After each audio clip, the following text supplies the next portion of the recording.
नमस्कार. मी मयूर जाधव आणि आपण एक सह्याद्री चळवळ जो आपला जुना चॅनल मयूर जाधव या नावाने चालू होता त्याचं रूपांतर आपण सह्याद्री चळवळ या चॅनलमध्ये करतो आहोत आणि आजपासून आपण सह्याद्री चळवळ या नावानेच तो चॅनल पुढे प्रसारित करणार आहोत. आज एक नवीन नावाच्या रूपाने एका नवीन यशोगाथेकडे आपण जातोय. आज आपल्या सोबत आहेत अमित भैया दुर्गुडे. त्यांचं मूळ गाव आहे शिरसनं, तालुका बारामती, जिल्हा पुणे. आज त्यांचा जो प्रवास पोलीस भरतीपासून एक नवीन उद्योजकाकडे कशा पद्धतीने वाटचाल झाली ही आज आपण त्यांच्या तोंडून ऐकून घेऊयात. अमित भैया, तुमचं सह्याद्री चळवळ या युट्यूब चॅनलमध्ये मनापासून अभिनंदन.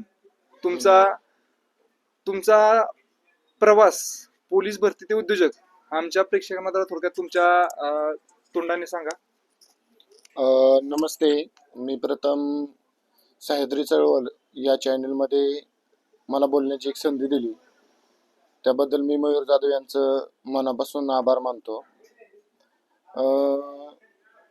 आम्ही खूप जुने मित्र आहे, जेणेकरून आम्ही पोलीस भरती एका रूमवरती राहून प्रॅक्टिस म्हणा किंवा अभ्यासाचा हेतू असेल ह्या गोष्टी आम्ही साध्य केल्या. पण एखाद्याचा बॅड लक बोलला जातो ना, त्या पद्धतीचा माझा बॅड लक आहे की साधारणपणे मी 2015ला पोलीस भरती क्षेत्रात उतरलो. स्ट्रगल तर खूप होतं. स्ट्रगल करत करत आम्ही साधारणपणे 2018-19च्या दरम्यान मला वाटतं शेवटची एक्झाम होती, पण काही कारणास्तव ती एक्झाम पोस्टपोन झाली. 2018 कोरोनाचा कार्यकाळ आला, त्याच्यात 2 वर्षे साधारणपणे 2 वर्ष गेले असतील. 2 वर्ष त्या कार्यकाळ गेला त्यांचा, त्याच्यात आमचा. त्यानंतर मी असं ठरवलं की आपल्या नशिबाचं जर नसेल पोलीस व्हायचं तर आपण दुसरा मार्ग काहीतरी शोधला पाहिजे. त्या दरम्यान मग माझ्या डोक्यात एक संकल्पना आली की सध्या मार्केटमध्ये काय चालू आहे. तर त्या काळात, कोरोनाच्या काळात, महिला उद्योजक भरपूर तयार झाल्या. मग त्यावेळेस माझ्या डोक्यात अशी संकल्पना आली की आपण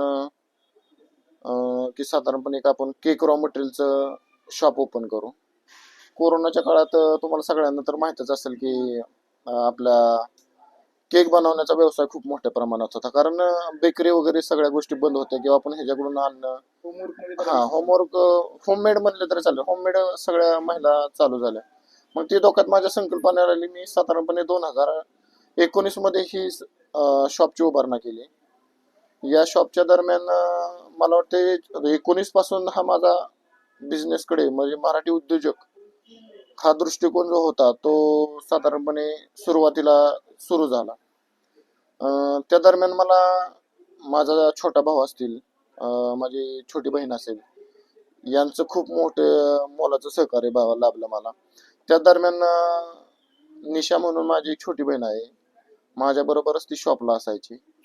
त्या गोष्टी तिने मला भरपूर सहकार्य केलं. त्याच्यानंतर आता तिचं लग्न झालं 1-2 वर्षापूर्वी. आता ते शॉप मीच पाहते. साधारणपणे हा माझा प्रवास 2019 ते 2024 पर्यंतचा अतिशय चांगल्या प्रकारे म्हटलं तरी चालेल की बाबा व्यवस्थित अशा पद्धतीने माझा प्रवास सुखरूप झाला. त्यातून मी जे माझं सेव्हिंग करत गेलो. हे शॉप आहे आपलं India traders cake raw materials या नावाने आपलं शॉप चालू आहे सध्याला. फलटणमध्ये आहे, द्वारकादासच्या समोर मोती चौक हा आपला शॉपचा ॲड्रेस आहे साधारणपणे.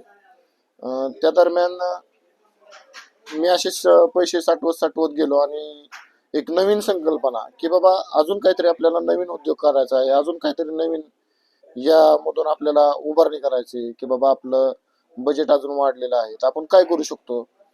तर असा विचार करता करता साधारणपणे अशी माझ्या डोक्यात एक संकल्पना आली की बाबा आपण ह्याच नावाने आणखी कोणता ना कोणता तरी बिझनेस आपण व्यवसाय चालू करू शकतो.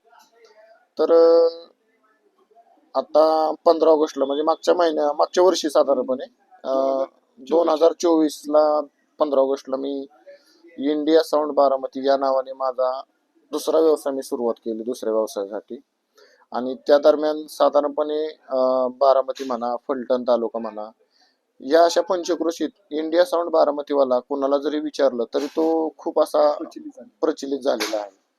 त्यामुळे असा माझा प्रवास आहे की यामधून आपण काहीतरी नवीन करू शकतो. असं नाही की तुम्ही हारला म्हणून किंवा एखादा एक्झाम फेल झाला म्हणून तुम्ही खचून जाणार किंवा काही गोष्टी किंवा वेगवेगळे विचार लोकांना पोरांच्या मनात येतात की बाबा आपण काहीतरी नवीन केलं पाहिजे. तुम्ही नवीन काहीतरी करा, 100% तुम्हाला त्याच्यात यश मिळेल. आज माझी परिस्थिती अशी आहे की मी मोठ्या गाडीत फिरतोय साधारणपणे. त्यावेळेस सायकल पण नव्हती आमच्याकडे पोलीस भरतीच्या वेळेस. हा, काळ खराब होता, पण आज काळाला उत्तर देऊन आपण त्या संकटातून जाऊन साधारणपणे आज मी चांगल्या व्यवस्थित मोठ्या गाडीत फिरतोय. माझं जिथलं तिथे व्यवस्थित आहे. अजून काय? चला आता कसं होतंय, आज त्यांच्या आपल्या मीडिया समोर बोलण्याची पहिली वेळ आहे. त्यांना संधी कधी मिळाली नाहीये. असं बोलायला लागले तर ते खूप बोलतात. सुरुवातीला मी आता आपला चॅनल ओपन करण्याच्या अगोदर सुरुवात युट्यूब व्हिडिओला चालू करण्याच्या अगोदर त्यांच्यापाशी बसलो. त्यांना विचारलं, अमित भाई कसं वाटतंय आता? त्यांना मला सांगितलं, आज जे माझ्या आयुष्यात जो प्रवास चालू आहे ना, तो जुना प्रवास आठवला की डोळ्यातून पाणी येतं. आता सांगायचं झालं तर त्यांना जे अपयश पोलीस भरतीमध्ये पचवलं आणि त्यातून उभा राहून हे 2 व्यवसाय चालू केले.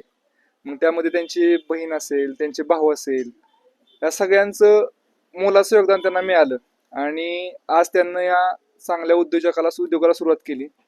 मी आज आपल्या चॅनलच्या माध्यमातून एवढंच सांगतो, एक मराठी उद्योजक पुढे जात आहे तर त्यांच्या इंडिया साऊंड बारामतीवाला हा एक डीजे प्रचलित आहे.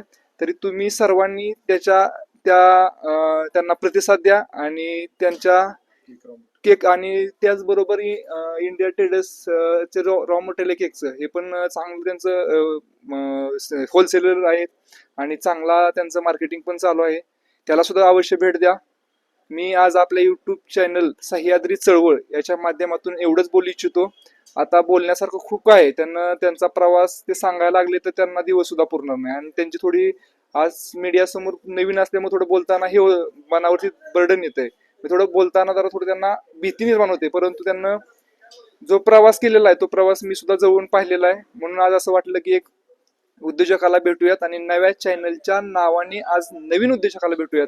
त्यासाठी आज आपण त्यांची भेट घेतली. आज आपण इथेच थांबूया. जय हिंद, जय महाराष्ट्र.